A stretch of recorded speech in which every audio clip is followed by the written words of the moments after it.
Hello, I'm Jennifer Monthy, Chairperson of the New York State Special Education Task Force. The mission of the New York Special Education Task Force is to improve opportunities and outcomes for students with disabilities throughout the state.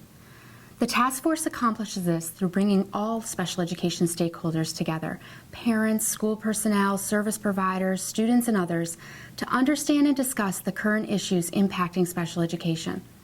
Because of this unique collaboration, communication is improved and conflict is reduced. To further this effort, the task force members spearheaded this video on effective communication strategies between parents and schools. 13 seasoned parents, advocates, and school professionals were asked a series of questions focused on effective communication at CSE meetings and throughout the school year. It is the task force hope that this video will lead to further discussion among school personnel, parents, and other special education stakeholders to promote communication and collaboration in improving the outcomes of students with disabilities.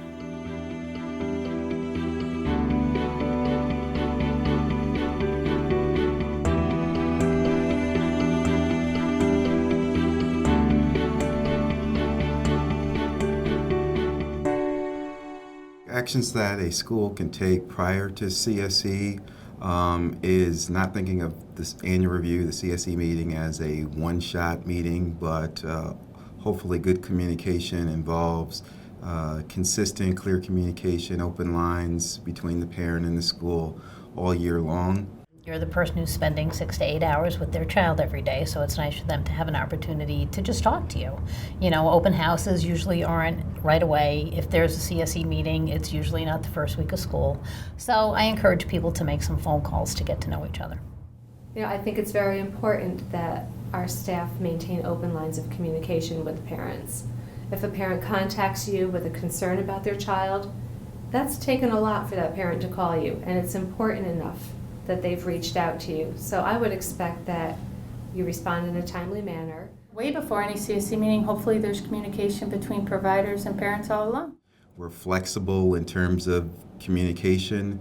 Parents are busy, so we have people and teachers that will reach out by way of text, email, phone call, so just being flexible in the different modes of communications to be parent-friendly.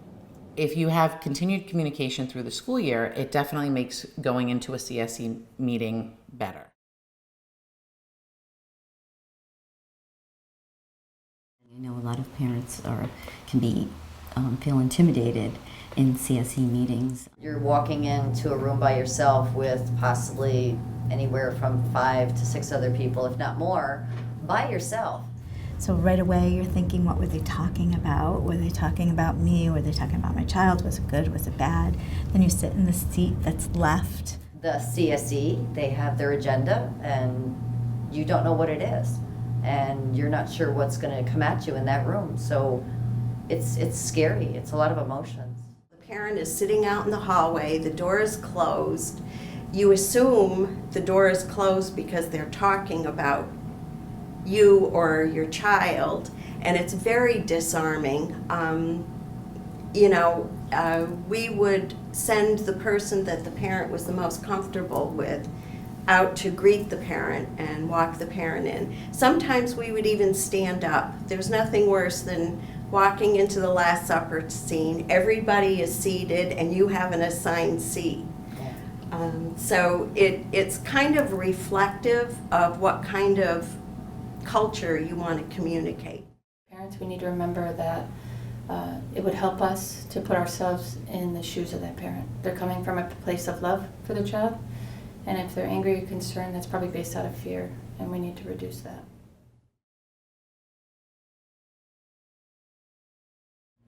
Ways that schools can support families before a meeting and make to be able to have a more productive and collaborative meeting is informing the families better of what the meeting is coming up on, where it's going to be discussed, giving them resources and how to prepare for the meeting, whether it's having a conversation, if it's an annual review meeting, what are we looking at in an annual review? If it's a triannual meeting, what has to be done before that meeting? So families get a better understanding and come more prepared for that. Parents have been surprised at meetings at times, and they get dumbfounded into inaction except to release their emotions. That's not helpful for anybody. You can reach out to parents and talk to them about what's going to happen at the meeting. Let them know what the meeting's about, what the intent of the meeting is, and to get to know each other.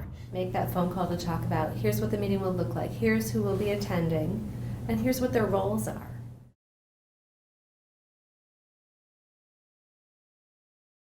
Another thing that school districts can do is they can provide all the evaluations and reports prior to the CSE meeting. When dealing with bilingual families, things that school can do to promote good meetings is prior to the meeting.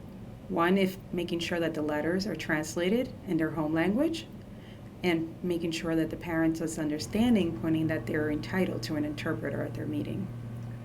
I like to reach out to parents and ask if they've received that information. So that the parent comes into the meeting as prepared as the school personnel.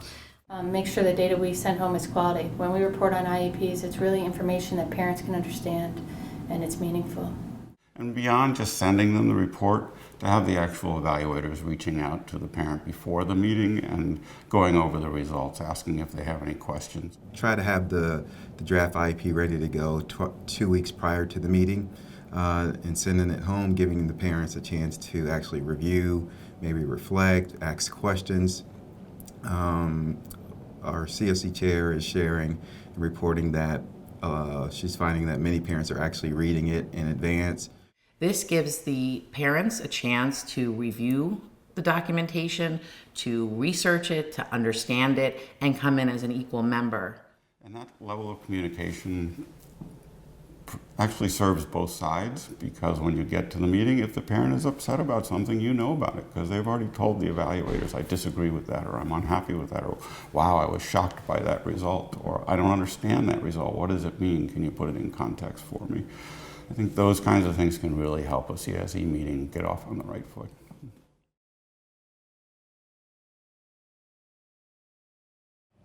Parents need to know that the Committee of Special Education includes them. Perhaps they're the first and most important person in that team. You want to try to make a parent feel that they are an equal part of this process. You know, I always would say to staff and to remind myself, parent is an equal member by law. Not only by law are they defined as part of the committee, but most district personnel will tell you that the committee is incomplete without them. They love it when parents are there.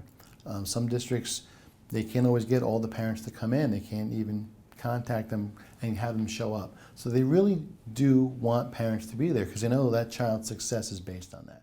Given the opportunity, I like to encourage parents and just reassure them that they are their child's #1 advocate, they're their child's first teacher.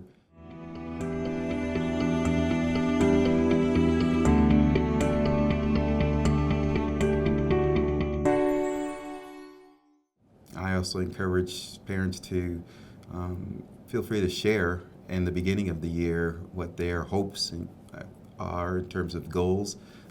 From year to year, you may have different providers, and the last team may know your child very well. So it's good for parents to be proactive all throughout the year. Get involved in the process. They must take some responsibility for whether their child is making progress or not, monitoring that also. No parent should leave it up to anybody else alone to make those decisions. The parent needs to be a part of that.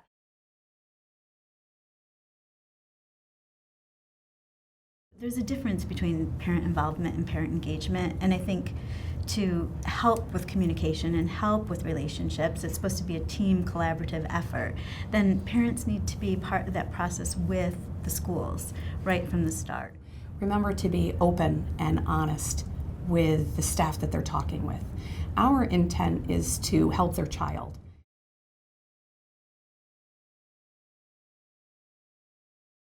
In my experience, I think parents who are attempting to promote good, communication when they come in for a meeting certainly reach out to school ahead of time. Parents should also be part of the team and constantly be in conversation, not just expect to have things told to them or anything, but they sharing also. I think if they have a concern before the meeting, to let the chair know so that the chair can make sure that concern is addressed at the table. talk about what are the concerns. What is it that you feel like is keeping your child from functioning appropriately in school? To communicate well in meetings, one thing I tell parents is don't keep your agenda hidden from the school. It doesn't help. Whatever your goal or agenda is, whatever you want to discuss, let them know at least a couple days before the meeting.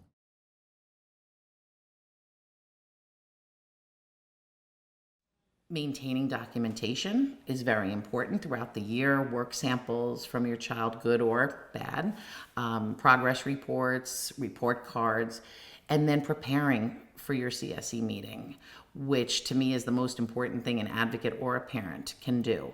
You need to really look at all the documentation, review it, analyze it, understand it, ask for help, look on Google if you need to. List your questions that you have. You want to stay on focus.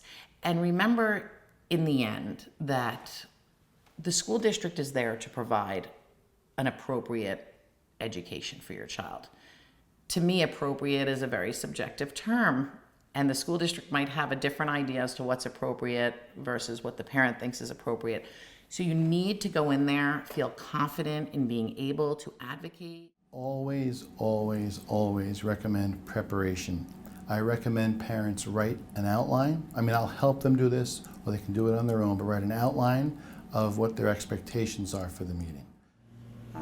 Tools that we at the Parent Center usually facilitate to families is a student-parent worksheet that goes in the order of the IEP, and we usually suggest to parents to answer the questions, how their child is doing in different areas, just the same way how it's being discussed at the meeting. Because sometimes you will get in there and get nervous, and so having a list to refer back to can be helpful for yourself. Meeting preparation is the most important thing. You must be prepared to discuss those reports. And if you need the school to help you, you can ask to go in and speak to them about those evaluations prior. But go with your list because you want to make sure you focus on the issues at hand and reduce the emotions involved. No one should ever walk into a meeting, certainly a formal CSE meeting, not knowing what's going to happen. We need to talk beforehand. We need to exchange drafts. We need to have some communication. We need to bounce ideas off each other, talk about strategies, and refine those in a meeting, but never walk into a meeting cold. I also think if you're bringing anybody else with you, it's nice to give the chair an update. We tell you who we're bringing, and I think anybody should bring everybody they want to bring, but it's just nice to let the chair know who else to expect at the table. Provide any private evaluations that they obtain to the school district days prior to the CSE meeting. Don't be afraid to share information. You know, it's really important for us sometimes to know what's going on at home too. If you're having difficulty at home, don't be afraid to ask us for help or for our suggestions, because we want the child to be successful across all of their environments.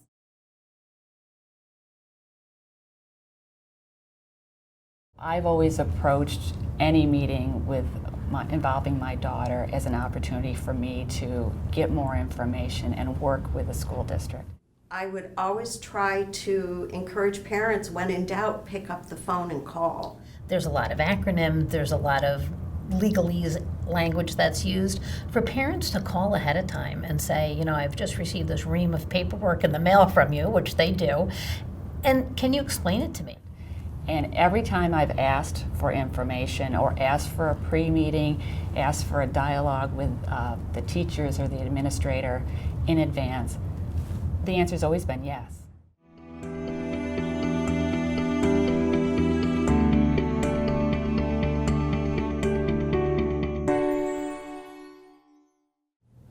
Actions or statements by staff that tend to undermine the communication at CSE meetings include things like not being responsive to parent phone calls or emails in a timely manner. Indicating to parents that we're too busy or we have too many kids. Parents don't want to hear about that, you know, and they need to know that we care about their kid just as much as every other kid.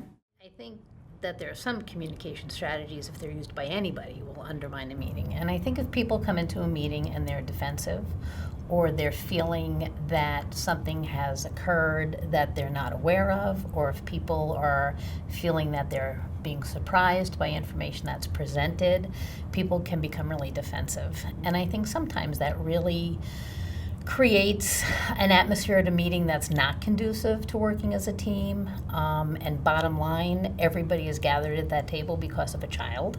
And sometimes we all have to be reminded of that. One mistake that schools make that don't help communication at all is when they give an IEP to the parent at the meeting, like as we're starting, or if they give the latest evaluations or requested a copy of an old evaluation, whatever it is, at the meeting. That doesn't help because at that meeting, that is useless to the parent. Because some of them start to read it, but then they're not at the meeting. They can't be listening or talking or communicating. So then the other option is don't read it, but then it doesn't help you at the meeting because you're not going to read it till after you leave. So I get that districts are busy and they have a lot to do. I understand that. But that's the thing that would help communication so much and help the meeting go better if they would get that information out regularly, early.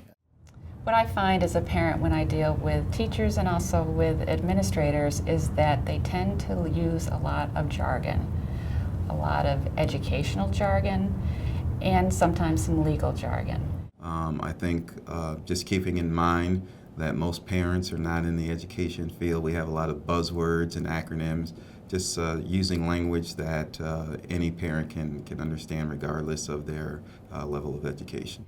I think there are some things that staff may do and say and not realize the impact that has on communication with parents.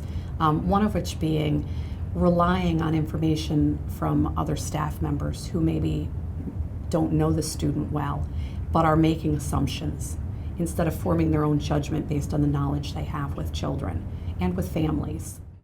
I think the one consistent thing that I see across the board where a school district will undermine positive communication with a family is during a CSE meeting when they're discussing the behaviors of a student, and the staff members or administration at the meeting will immediately imply that it's something to do with the family dynamics or lack of follow-through on the parent's part. Parents need to feel supported during this time, and when they are blamed for what is going on without any support from the school district, they immediately feel isolated and they lose complete trust in the process. Things that schools do that undermine communication is sometimes lumping kids together without looking at individual needs. So like for instance saying all kids would like extended time. I have 25 other kids in the class, they would all love extended time. And so that's not looking at the individual needs. Also saying, all kids need to be independent when some kids need supports in order to get to that independence. So it's just lumping everybody together. As a special ed administrator, I encourage our providers to never say that we don't do something, but try to think through in terms of what does the student need and how can we best match what the student needs within our system. I think the biggest mistake that schools make when they're talking to parents are sometimes focusing almost immediately and too much on what they have or what the programs are that they have that are available. This is what we have. Hope you like it, and we've pretty much already made the decision, and I hope you like the decision that we've made. And that, no parent is going to walk in wanting to feel like they had no input into what the decision about their child was.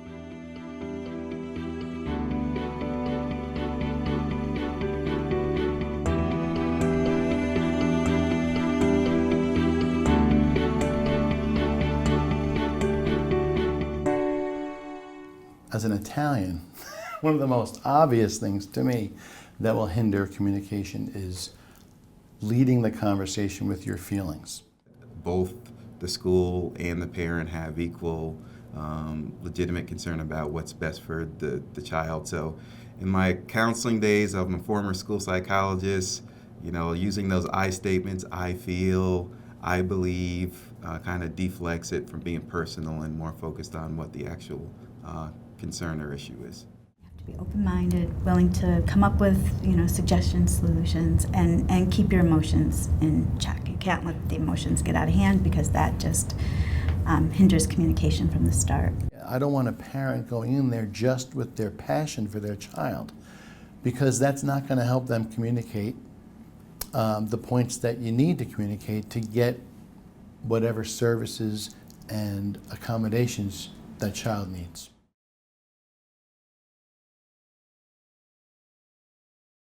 There's one thing I see that parents do that can undermine communication immediately when they go into a CSE or CPSE meeting.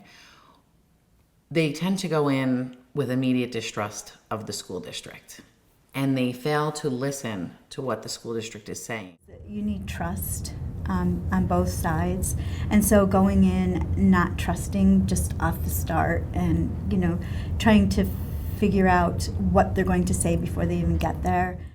I think a lot of times parents sometimes get defensive. And so you're angry walking in, you're kind of ready for a fight. And it's a protective way that they express the insecurity they might be feeling. For example, I had a meeting with a family who had come to me at the last minute. I didn't know them very well, and I agreed to go to a meeting with them. I knew that they had some difficulty with their district. I did not realize the extent of the difficulty they had. So we went into the meeting prepared, and about 5 minutes into it, the parents started yelling at the school district staff and making demands that were, at the moment, unreasonable. We hadn't had a full discussion. In turn, the administration and the staff began to shut down. They also became a little angry at the parent, and I could not diffuse the situation in that meeting. So I asked the mother to excuse ourselves if she would mind coming outside, and I tried to calm the mother down, but at that point we had lost all control. And so I went back in and I asked if we could possibly postpone the meeting, that I don't think we were going to make any headway. The school district agreed. I then took the parent, I met with her again, and I said, I want you to list your concerns, but I also want you to tell me, what is the district saying, or how are they responding that is making you so upset? What are they doing? So she gave me her list. And then I had a release to speak to the schools. So I asked some of the district staff, what are your concerns, and what is mom doing that is upsetting you so much and causing this breakdown? Well, when I looked at both the answers, it was almost for the same reason, the lack of trust and the feeling of power. So I ended up going back to the mom and explaining what the district felt and trying to put her in their place. And then I went back to the district and tried to put them in the parents' place. And I said, if we can come together and try to come in with trust and sit together and discuss this and get through at least the first half hour, I think we can do this. And they both agreed. We did. We ended up having a great meeting. I still go to meetings with the mom, but it's very different now. We go in and I'm there just for more peer support, emotional support, and mom is a great advocate, and the communication, there's no breakdown anymore.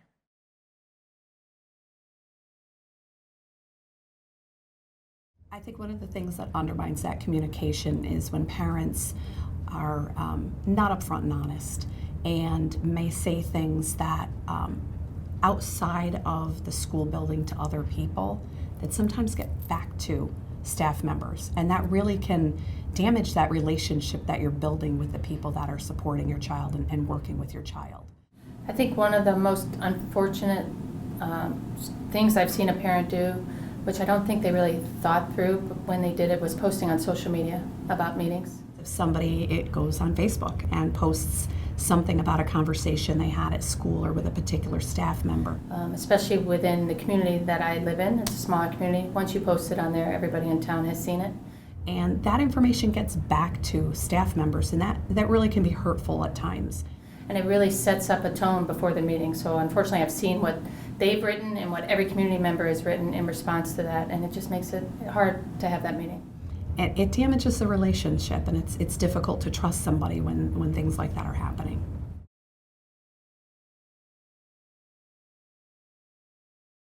The thing that sometimes happens is parents will walk to the table and say, I've talked to my experts, and this is what they say we should be doing, and they're flabbergasted if the school district just doesn't say, oh, Thank you, I didn't realize the experts said that.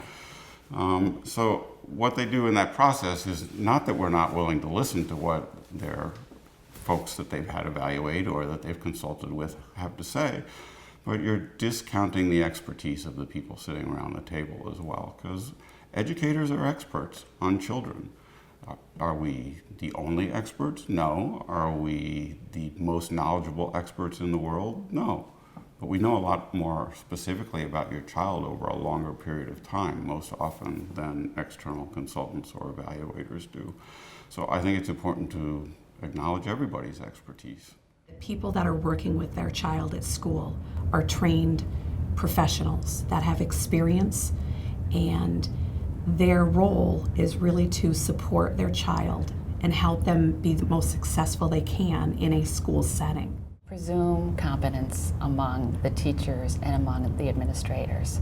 And to go into any meeting or situation expecting that they're going to do the right thing and that they're going to help your kid. That's why they're there.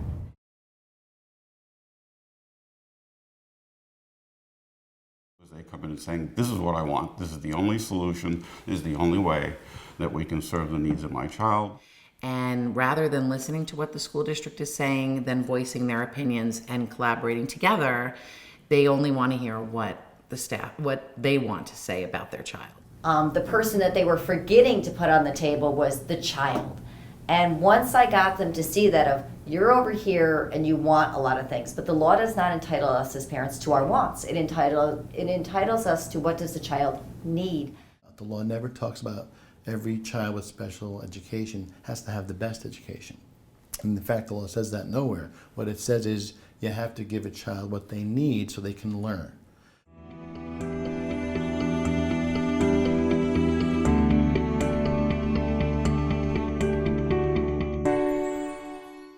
We can begin on a positive note and with collaboration, we're definitely going to help this student progress. The worst thing we could do is come to an impasse where no one is communicating. And that means you're not going to have a solid or robust IEP, and you're not going to see the progress in your child that you would normally see if you had better collaboration.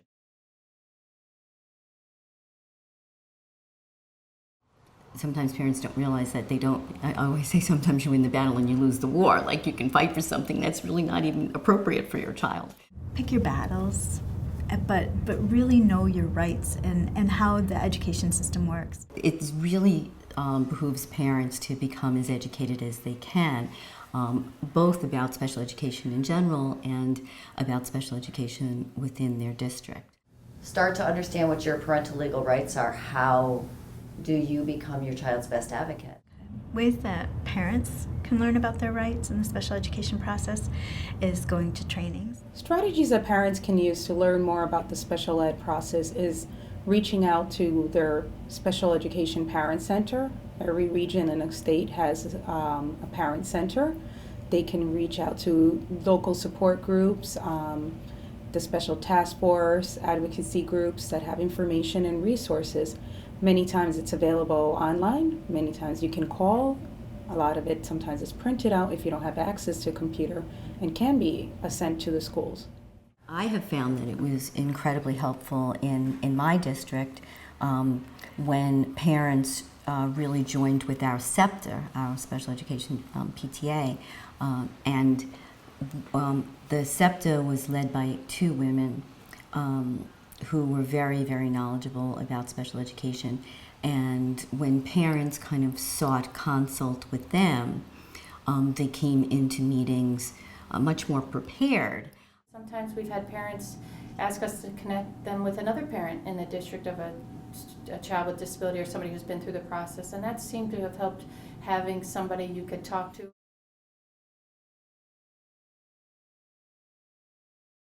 A strategy parents can use in a meeting so they understand what's happening is to ask questions.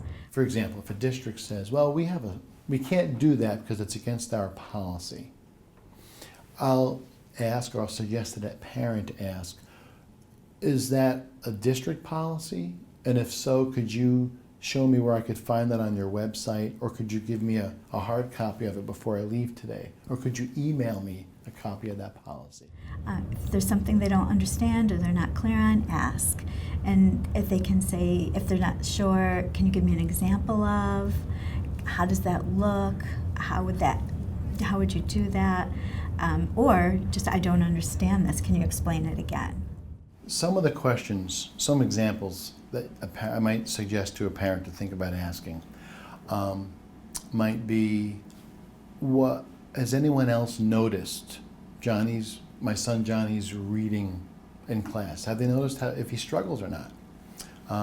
Has anyone else noticed if my daughter Susie has trouble sitting still? Is it all day? Has anyone else, so the idea is, has anyone else seen this? And one of the great things about asking that question, the parent then is inviting the whole team to have a conversation about that topic or about your child. And, there's a reason it's a committee. It's not 2 or 3 people. It's supposed to be a whole bunch of people that have an investment in this child one way or the other.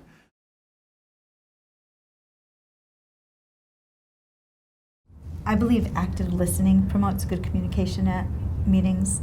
And active listening means letting people say what they have to say and really listening. And then maybe repeating back, because often what people say is not what others hear. And when you have 2 different points of view, sometimes you really have to sit back and take it in and understand what the other person's trying to say.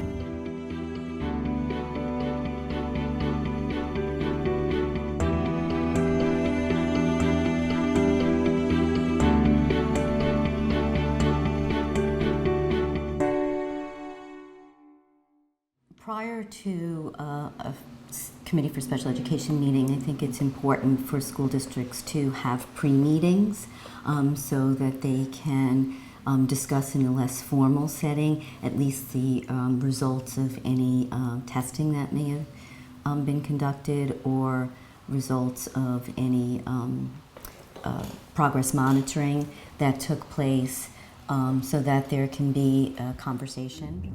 A meeting shouldn't be a once and done kind of thing. It should be ongoing communication from the beginning, and that way there's no surprises at the meeting. So engaging the parents and even developing the IEP in advance.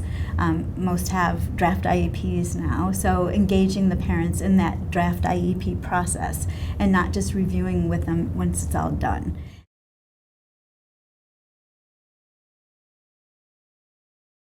One of the things I find helps in meetings to make sure that we're collaborating with parents is I always have an agenda or an outline of what I want to discuss at the meeting. What I've tried to do before is create a written agenda that kind of identifies each concern and who will speak to that. But up front, the parent knows that they can interject anywhere, but I just want them to know at the start of the meeting, here's the skeleton we're going to go through, so that they can see we're going to hit everything.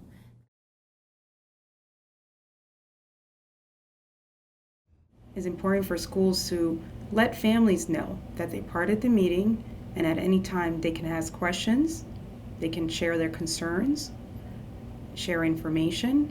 A lot of times I'll start my meetings off with, even CSE meetings, saying to the family, this really is a discussion. So if you have any questions, any point in the meeting, please feel free to share those with us. For instance, in a CSE meeting, I always ask the parent to speak first, because I want them to give an opportunity from their perspective as to why are we at the table.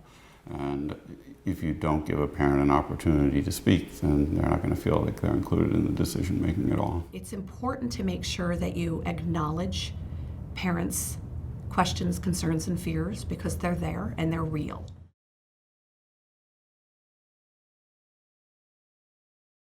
Things that schools can do to promote communication when it involves a bilingual family is reassuring them of their right to have an interpreter at their meetings. And the interpreter is there in the CSE, really guiding the interpreter in translating for the family, and also asking the interpreter to ask from the family if they're understanding what is happening at the meeting. But we also have a large population of students that are not just Hispanic and African American. We also have a large influx of refugee students' families that are coming in. different cultures, sometimes different religions, and so just being mindful that customs and way people communicate are very different, and so we've had to do some adjustments in terms of planning for meetings, in terms of working with dates, being mindful of certain religious dates. In some cultures, families tend to be more protective, more isolated if they have a child with a disability. One thing that happened to me recently, it was a learning curve. I found out that women that practice Islam, it's not part of their custom to shake a man's hand, that's not in their family. And so, just those little things that you take as, things we do every day requires us in the urban district to think more outside the box and be flexible in terms of our interactions. Following up and having more intimate conversations with the family is just as important.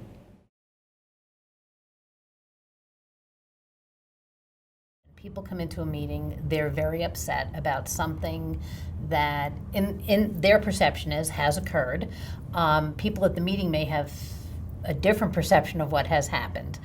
And I think one of the really important things to do for people to kind of disarm that at a meeting is to, number one, to listen to what has happened and what they have to say. To, number two, validate it, because whether it's your perception of what happened or not, it is their perception of what has happened. And then to apologize, because nobody wants a situation to start on the wrong foot. You say, I'm so sorry that happened to you, and how can we move on together? What's helped us historically was presenting information. Why is the current setting not working? What's good about the current setting? What's not working about it? And then really tackling it from there, coming up with clear goals to measure, maybe in an interim basis, and try to capture a day in the life for the student, what it's like given the setting that they're in, and trying to promote the dialogue from there. So if a parent is telling you what their concerns are, if you're seeing a profile of a child, you need to kind of think outside the box of how could we address those concerns? How can we help that child? Sort of, but within the overriding structure of special education. And I think sometimes what I've seen is that people become kind of too rigid and too concrete. This is the way it has to be. And it's like, no, there's a lot of flexibility in there, and children benefit from a great deal from that flexibility. I had a particular parent that we had struggled with, and we had a pretty difficult meeting, which I will honestly tell you I didn't handle very well. So it was not all the parents' fault that it didn't go well. We both came in with sort of at loggerheads, and we left at loggerheads, and things didn't go very well at all. And there were a series of interactions that were pretty stressful, I'm sure for the parent as well as for me. So I chose to take the meeting, in between meetings, I took it offline and just invited the parent in one-on-one. And I said, would you just come in and sit with me? And I sort of upfronted the issue and just said, look, I think you have this impression of me that I don't want to spend any money, and that I don't really want to serve the needs of your child, and I'm just throwing obstacles in your way every time that you want something. So I don't want to be that person. I'm not that person. I said, so how do we fix this? How do we, I need you to trust me, because we're not going to get anywhere if you don't trust me, and I need to trust you. So it's not working the way it is. What can we do about it? And to the parent's credit, she was quite honest with me and acknowledged that that's the way she felt. And we talked it through. And from there on, she was very supportive, and we had a much better relationship. So I think sometimes the CSE table can be a very artificial place to try to forge a relationship. You have to take it offline. When the district and the parent are on opposite pages, but we've made a decision at the table, I try to leave the door open and come back in a couple of weeks so that the parent knows, okay, this is what we're going to try, but that door is still back open to come back in 3 or 4 weeks to look at how we're doing. In order to de-escalate a conflict, it's really important to sit back and listen and really let parents express what their concern is, and to really shift the focus to the student. What is it that the student is struggling with? What is the sort of neurocognitive and neurodevelopmental profile of that student?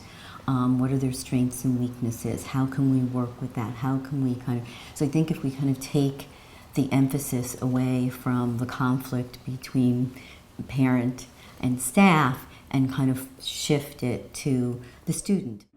If everybody focuses on what the needs are, then those needs generate potential solutions which can be thrown on the table, and people can parse out what might be the advantages and disadvantages of each.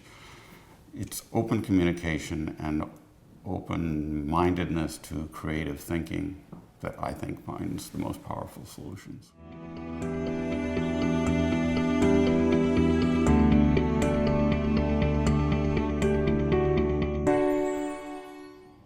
Parents are always in grief, in different stages, dealing, and it's a sensitive area, and when you're talking about their child that has a disability. Parents of students with disabilities are under tremendous pressure every day. They're under pressure to make sure that they're doing well in school, that they're doing well at home, that their doctors are being seen, that the people are coming in and out of their home. They're getting advice from strangers, and many times much younger strangers, telling them what's right for their child. And that's very difficult for a parent. A parent feels, what is the future of my child? It's an unknown. And so they need to feel that they have control over that. The schools can understand that sometimes parents are coming in exhausted, and so emotions can get high because you're tired. They've been to several medical appointments and school meetings and financial strains and all these things that come sometimes with having a child with a disability. And yet when you get to the meeting, it's all about this, just kind of like a process or a procedural kind of thing without really taking into consideration the whole family. Understand that these parents are really trying to do what's right for their child, and they might need a little bit of support and coaxing to open up, but if they feel that the district is working with them, that's going to make it so much better for the parent. Parents who have a supportive school district do really well emotionally, and when a parent's doing well emotionally, the child tends to do better also.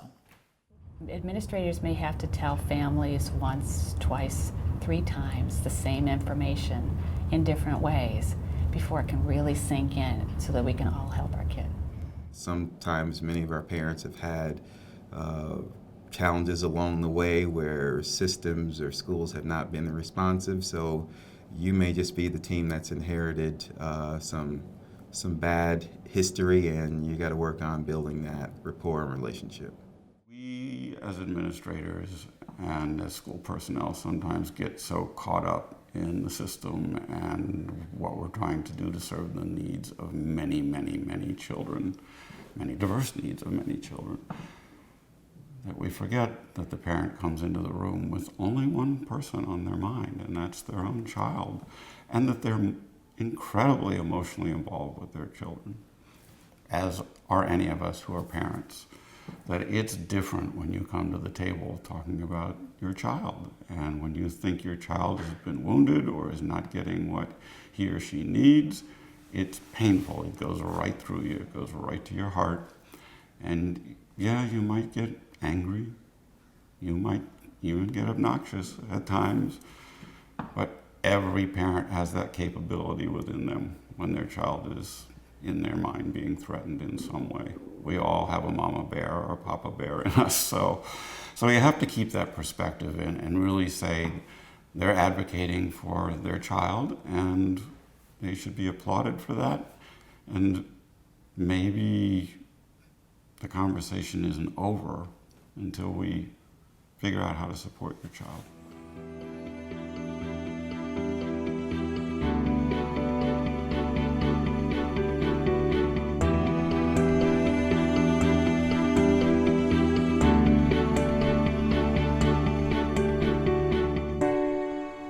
If I had a magic wand, I'd want parents to know that we really do care about their kid. And that people that I know in special education went into special education because they really cared about kids and sticking up for kids and advocating for kids. We really are all gathered at the table for the same reason. And again, that may not have always been their experience coming into a school, but when they come in, we're all there about their child and really looking at how do we put the pieces in place to make their school experience the best that it can be for them. 98% of the people they're going to run into from the school, from teaching, care about their child and have the same goal as them, that they want their child to learn. And they want them to learn in spite of their disability or because of their disability. But they have the same goal.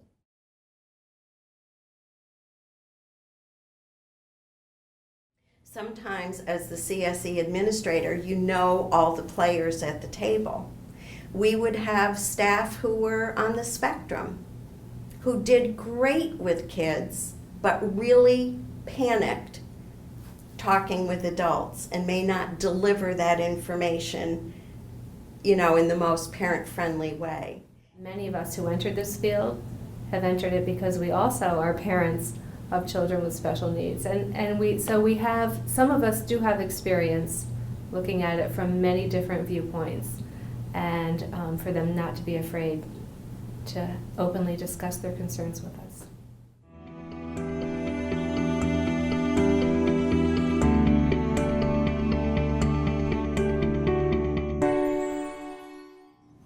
I think school administrators need to know that special ed is one of the toughest areas, I think, for anybody to coordinate or be involved in. And I can speak from that because I used to wear that hat. I also think we have to remember, as school administrators, that all kids have bad days, and not to think of, not to weight a bad day of a kid with an IEP any differently than you would a general ed kid. Remember that they're all of our kids. I think one of the most important thing for administrators who are not in the special ed role in a district is to get to know the kids that are students with disabilities. The principal didn't know this student well, so the student had made some statements that could have been interpreted in a really negative way. But knowing this child, my first response was, how great that he communicated with you and he didn't shut down. So the principal took time and spent almost an hour with the student just talking with him and getting to know him. And then afterwards communicated to me, you know what, I'm glad I did that, because I don't think that the way people were interpreting what he said really is what he meant. When you have a student who does have a history of some behavioral difficulties in school, that the principal is informed about the student's FBA, behavior plan. Is there something in the child's history or in their IEP that gives more information about the behavioral needs of the child? What you would look at as a problem with one child is not necessarily a problem with a child with a disability. And that everybody who has some interaction with that student is aware of the appropriate consequences to be used with a child, the appropriate way to interact with that child if they're escalated. So I think there's a lot that goes into dealing with students with some behavioral needs. It's really important that school administrators collaborate with the special education staff. It's really imperative that they understand the notion of behavior being a manifestation of a disability. And then bottom line, it's about really, again, bringing the conversation back to the student and what's best for the student. And developing that collaborative relationship is imperative, because if you have a collaborative relationship, when anything comes up, people get on the phone, they give you a phone call, they ask for opinions, you bring it to the table and you're honest and you figure it out. And try to help them to understand it so that they are interpreting it through the lens of the child's disability, not through their general education lens. I think it's also good for non-special ed administrators to really understand that IEPs and 504s are not just a good idea, but if it's in the 504 or the IEP, that the school and the district has a obligation to fulfill what's in there. If we're not, it puts the district in a pretty precarious situation in terms of compliance, and then ultimately it also puts the student in a situation where they're not receiving the program that has been designed specifically for them.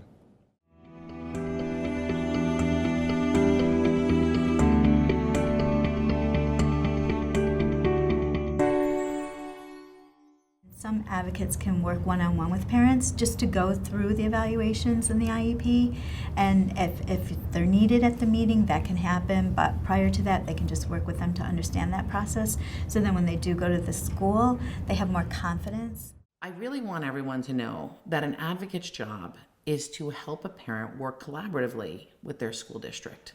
We're there to support that parent in many ways, but one of them is so that they understand the process and they understand what's going on in a meeting. We should not go in as advocates adversarial. We need to go in with a positive attitude. We need to make an example for how we want the parent to act in a meeting. And I want school districts to know that that's what an advocate does. We're really there to make this work. We're there to get that child an appropriate IEP. My personal perspective is that I see some advocates kind of want to go steamrolling in and say it's going to be their way, and they really don't talk to the parent, and they don't open up dialogue with the CSE to really talk to them and have a conversation as to what's going on. There is always two sides to every story, so you have to hear from both sides and then figure out what piece is broken and how do we fix it. Because if we don't have communication and collaboration, it's never going to work.